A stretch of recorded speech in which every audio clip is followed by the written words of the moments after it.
گویا اللہ نے فرمایا قرب اتنا ہوا کہ اے اہل عرب، جس طرح تم کمانے جوڑتے ہو نا، آج ہم نے بھی کمانے جوڑ لی ہیں۔ اس لیے اللہ اس کے رسول کے دشمن الگ الگ نہیں ہے۔ جس نے جو ہے وہ رسول پہ گالی دی، رسول پہ حملہ کیا، وہ اللہ پہ حملہ تصور ہوگا۔ اس لیے اللہ کے محبوب علیہ السلام نے جب جنگ کے موقع پہ ہاتھوں کے اندر کنکریاں لی اور شاہت الوجوہ اللہم ارعب قلوبہم وزلزل اقدامہم، حضور نے کنکر پھینکے تو رب نے کیا کہا؟ وما رمیت اذ رمیت ولکن اللہ رمی، محبوب یہ جو کنکر تو نے پھینکے یہ تو نے تو نہیں پھینکے، یہ تو میں نے پھینکے ہیں۔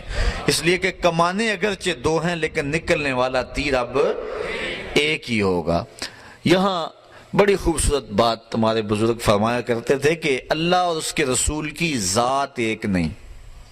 اگر کوئی کہے گا کہ ذات ایک ہے تو کافر ہو جائے گا، یہ ہمارا عقیدہ ہے۔ دو لفظوں میں سمجھ لیں، اللہ اور اس کے رسول کی ذات ایک، وہ کہتے ہیں اللہ کے رسول کی ذات ایک نہیں مگر بات ایک ہی ہے۔ ذاتیں دو ہیں لیکن باتیں دو نہیں ہیں۔ بس اس نقطے کو یہاں سمجھایا گیا کہ ایسا قرب ہوا کہ جس طرح تم دو کمانے جوڑتے ہو۔ اور یہاں اعلیٰ حضرت نے یہ جو میں نے آپ کے سامنے اشعار پڑھے ہیں، کمانے ہے، آپ جو فرماتے ہیں کہ کمانے امکان کے جھوٹے نقطوں تم اول و آخر کے پھیر میں ہو۔ آپ نے کمان کو دوسرے انداز سے بیان کیا۔ آپ کہتے ہیں ایک ہے کمان الوہیت اور ایک ہے کمان رسالت۔ تو جب دو کمانیں ملی نا تو اس طرح دائرہ بن گیا۔ کمان نصف دائرے کو کہتے ہیں نا، یہ اشکال ہے ریاضی کی، خط، مثلث، مربع، مستطیل، دائرہ، یہ سارے اشکال ہیں۔ تو اعلیٰ حضرت شکل بیان فرماتے ہیں تو کہتے ہیں کہ یہ جب دو کمانیں جڑی، نصف دائرہ کمان ہوتی ہے، دو کمانیں جڑی تو کیا بن گیا؟ دائرہ بن گیا۔ اچھا آپ جانتے ہیں کہ جو خط ہوتا ہے یہ دو نقطوں کو ملائیں تو خط بن جاتا ہے۔ الف بے، دو نقطوں کو جوڑیں کیا بن گیا؟ خط۔ مثلث بنائیں، الف بے جیم، ان کو جوڑیں آپس میں تو مثلث بن گیا۔ مربع اور مستطیل کیا ہے؟ الف بے جیم دال۔ نقطوں کو جوڑتے جائیں، یہ انتہا ہے، یہ آغاز ہے۔ یہاں سے شروع ہوا یہ خط یہاں ختم ہو گیا، یہاں سے شروع ہوا یہاں ختم ہو گیا، یہاں سے شروع ہوا یہاں ختم ہو گیا۔ یہ میرا میز سامنے جو پڑا ہوا ہے یہ مستطیل شکل میں، الف بے جیم دال کہہ لیں۔ الف سے شروع بے پہ ختم، بے سے شروع جیم پہ ختم، جیم سے شروع دال پہ ختم، دال سے شروع پھر الف پہ ختم۔ لیکن انہی شکلوں میں سے ایک شکل ہے دائرہ۔ جب دائرہ بن جائے تو پتہ ہی نہیں چلتا شروع کہاں سے ہوا، ختم کہاں ہو رہا ہے، چونکہ دائرے پر الف بے جیم دال نقطے، اور اگر کوئی لگائے تو وہ جھوٹے ہوتے ہیں۔ اعلیٰ حضرت فرماتے ہیں سمجھنے والوں سمجھ جاؤ، فَكَانَ قَابَ قَوْسَيْنِ، اللہ فرماتا ہے کہ جب یہ بن گیا دائرہ تو تم اب بھی میرے نبی کی حدیں تلاش کرتے پھرتے ہو۔ کمان امکان کے جھوٹے نقطوں تم اول و آخر کے پھیر میں ہو۔ محیط عربی میں دائرے کو کہتے ہیں، محیط کی چال سے تو پوچھو کدھر کو آئے کدھر گئے تھے۔ کوئی حد ہے ان کے عروج کی، بلغ العلا بکمالہ، فاوحیٰ الی عبدہ ما اوحیٰ، پھر اس نے اپنے بندہ خاص سے کچھ راز کی باتیں کی۔ فاوحیٰ، وہی کہتے ہیں اشارت الخفیہ السریہ، چپ کیسے کسی کے کان میں کوئی بات کہہ دینا کہ دوسرا سن نہ پائے، اس کو کہتے ہیں وحی۔ تو اس نے اپنے بندے سے کوئی راز کی بات کی، فاوحیٰ، اس نے وحی کی، فاوحیٰ، اس نے وحی کی، الی عبدہ، اپنے بندے کو۔ یہ معراج کا نقطہ عروج ہے نا، کس لیے بلایا، کیا کہا۔ یہاں بھی ملاقات ہوتی ہے تو آپ دیکھتے ہیں کہ بات کیا ہوئی، تو اللہ تعالیٰ اس کو بیان فرما، فاوحیٰ، پھر اس نے کلام کیا اپنے بندے سے۔ سارے کان کھڑے ہو گئے، سارے لوگ جو ہیں وہ متوجہ ہیں کہ سنیں کیا کہا۔ آگے فرمایا ما اوحیٰ، تمہیں کیا لگے جو مرضی کہا، اس کو مبہم رکھا، بیان نہیں کیا۔ فاوحیٰ، یہاں تک بیان کیا، اس نے وحی کی، الی عبدہ، اپنے بندے کی طرف، بندہ خاص کی طرف۔ سارے کان کھڑے ہو گئے، کیا وحی کی، کہا ما اوحیٰ، جو بھی کی، جا کرنے والا جانے یا سننے والا جانے، تمہیں کیا لگے، تم اتنا جانو کہ اس نے اپنے بندے کو کچھ عطا کیا، کچھ دیا، اس نے اپنے بندے کو کچھ وحی کی۔ اور علماء فرماتے ہیں 70,000 اسرار تھے، 70,000 حکایات تھیں، اور جو ہے وہ 70,000 جو ہیں وہ احکام تھے جو اللہ تعالیٰ نے اپنے محبوب علیہ السلام کو 70,000 رموز، 70,000 اسرار اور 70,000 جو ہیں وہ حکایات جو اللہ نے اپنے محبوب کے سینے میں ودیت کی۔ اچھا، ام المومنین سیدہ عائشہ رضی اللہ تعالی عنہا سے ایک روایت ہے، فوائد الفواد شریف میں ہے، کہتے ہیں ایک دن حضور علیہ السلام کا دریائے رحمت جوش میں آ گیا، مجھے کہا عائشہ جو مانگنا ہے مانگ لو، جو مانگنا ہے مانگ لو۔ میں نے عرض کی حضور اگر اجازت ہو تو اپنے باپ سے مشورہ نہ کر لوں؟ دریائے رحمت جوش میں ہے اور کہا جو مانگنا ہے مانگ لو، موقع بڑا اہم ہاتھ میں آیا ہے، تو اگر آپ اجازت دیں تو اپنے والد حضرت ابو بکر صدیق سے مشورہ نہ کر لوں؟ کہا جاؤ ان سے پوچھ لو۔ حاضر ہوئی دریائے رحمت جوش میں، محبوب نے فرمایا کہ عائشہ جو مانگنا ہے مانگ لو، مجھے بتایا جائے کہ میں حضور سے کیا مانگوں۔ فرمایا عائشہ حضور سے عرض کرنا کہ معراج کی قربت خاص میں اللہ نے آپ سے کوئی راز کی باتیں کی تھیں، تو ان باتوں میں سے کوئی ایک بات بتا دیں۔ مانگا بھی تو علم مانگا اور کہا عائشہ سنو، میرے سے وعدہ کرو جو حضور بتائیں مجھے بھی آگے بتانا۔ کہا ٹھیک۔ حاضر ہوئی، حضور نے فرمایا عائشہ مشورہ ہو گیا؟ جی حضور ہو گیا۔ کہا بتاؤ پھر کیا مانگتی ہو؟ کہا حضور معراج کی قربت خاص میں جب آپ گئے تھے تو اللہ نے آپ سے کوئی کلام فرمایا تھا؟ کہا جی۔ تو حضرت عائشہ رضی اللہ تعالیٰ نے عرض کی حضور پھر ان باتوں میں سے ایک بات مجھے بتا دیں۔ حضور مسکرا پڑے، اس بات پہ بھی مسکرائے ہوں گے کہ میرے یار غار کا انتخاب کیسا ہے، اور اس بات پہ بھی مسکرائے ہوں گے کہ اگر راز کی بات بتا دوں پھر راز راز تو نہ رہا، لیکن خود ہی پہلے وعدہ کیا تھا جو مانگو گے دوں گا۔ تو حضرت عائشہ نے عرض کی حضور مجھے ان باتوں میں سے ایک بات بتا دیں۔ تو حضور فرمایا عائشہ سنو پھر، جب میں قربت خاص میں پہنچا میرے رب نے مجھ سے جو خاص باتیں کی ان میں سے ایک بات یہ کہ اے محبوب آپ کی امت میں سے اگر کوئی شخص کسی شخص کا ٹوٹا ہوا دل جوڑ دے گا میرے اوپر لازم میں بغیر حساب کے جنت عطا کروں گا۔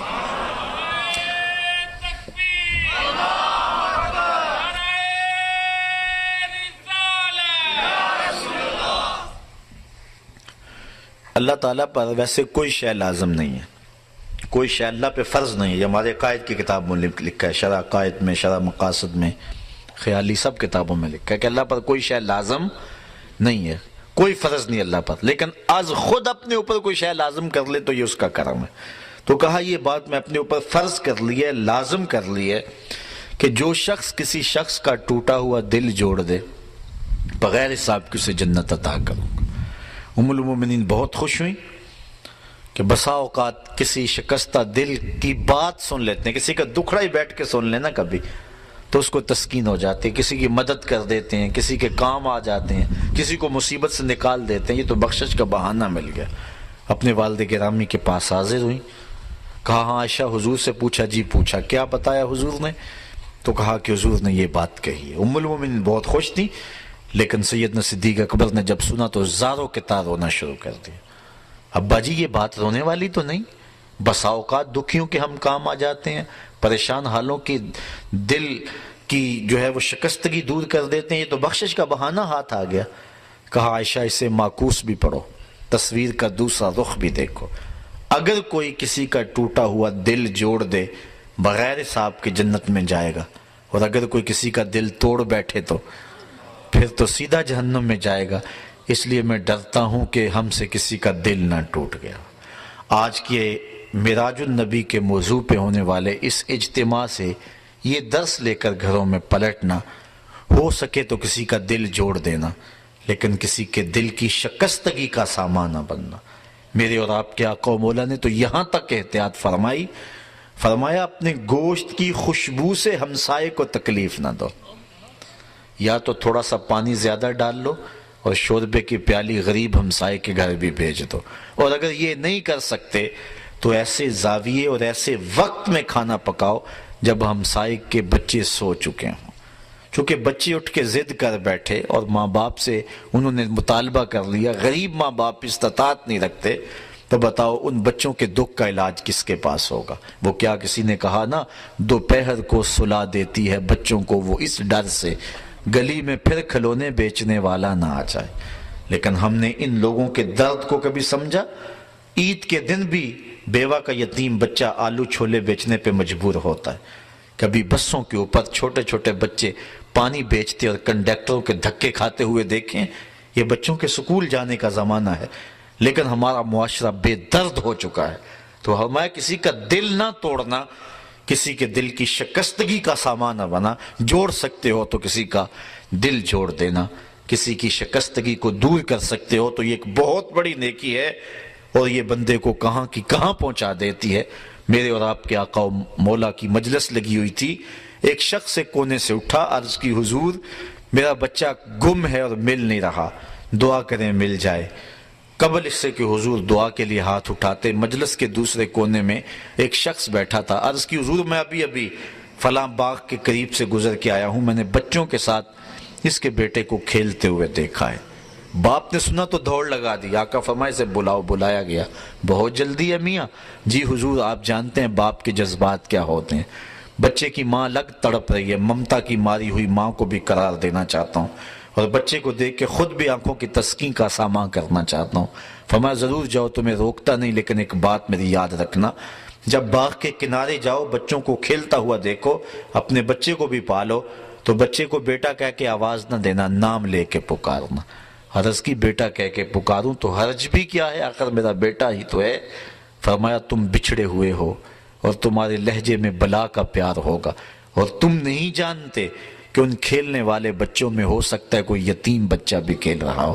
اور جب تم اپنے بچے کو بیٹا کہہ کے پکارو گے اس کا دل چھدے گا، کلیجہ زخمی ہوگا. آج میرا باپ ہوتا تو مجھے بھی بیٹا کہہ کے پکارتا. یہ اسلام کا مزاج ہے. بیوہ کے سامنے اپنی بیوی سے پیار نہ کرو، غریب کے سامنے اپنی دولت کی نمائش نہ کرو، اور لوگوں کے لیے دل شکستگی کے سامان نہ کرو، لوگوں کے دل جوڑنے کی کوشش کرو. تو کہا عائشہ میرے رب نے مجھ سے جو باتیں کی ہیں ان میں سے ایک بات یہ ہے، آپ کی امت میں سے اگر کوئی شخص کسی کا ٹوٹا ہوا دل جوڑ دے تو میں نے اپنے اوپر لازم کر لیا ہے کہ بغیر حساب کے اس کو جنت عطا فرماؤں گا. اللہ تعالی ہمیں اس معراج کی برکتیں اور حضور علیہ السلام کے سفر کا نور نصیب فرمائے.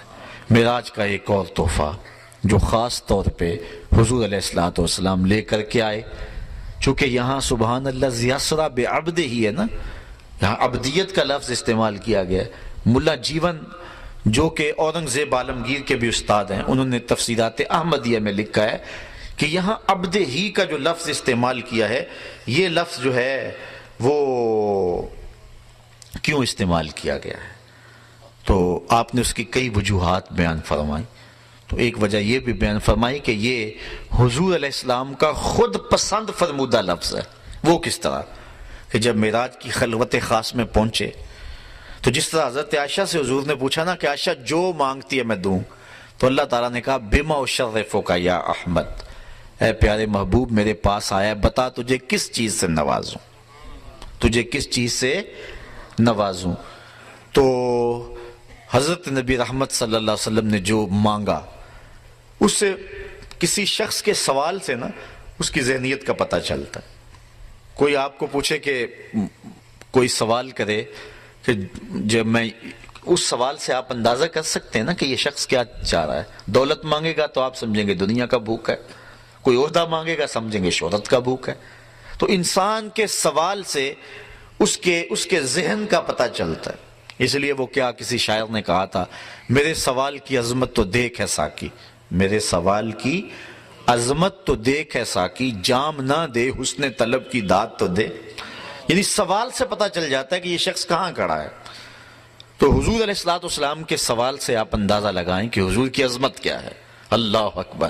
تو کہا بما اشرفک یا احمد، پیارے بتا کیا تجھے دیں. تو حضور علیہ السلام نے جو اللہ سے مانگا، بنسبتی الیک شرفنی بالعبودیہ، اے اللہ ساری زندگی میں پکارتا رہا کہ تو میرا رب ہے، آج تو مجھے بندہ کہہ کے پکار دے. اور اقبال کہتا ہے متاع بے بہا ہے درد و سوز آرزو مندی، مقام بندگی دے کر نہ لوں شان خدا بندی. اور ایک دوسرے مقام پہ کہتا ہے خدائی اہتمام خشک و تر ہے، خدا بندہ خدائی درد سر ہے، ولیکن بندگی استغفر اللہ درد سر نہیں درد جگر ہے. تو کہا بنسبتی الیک شرفنی بالعبودیہ، ساری زندگی میں نے کہا کہ تو میرا رب ہے، آج تو بھی تو کہہ دے کہ تو میرا بندہ ہے. تو اللہ تعالیٰ نے معراج میں محبوب علیہ السلام کے لیے جو لفظ استعمال کیا سبحان اللہ ذی اسریٰ بعبدہ، اور وہاں سورہ نجم میں بھی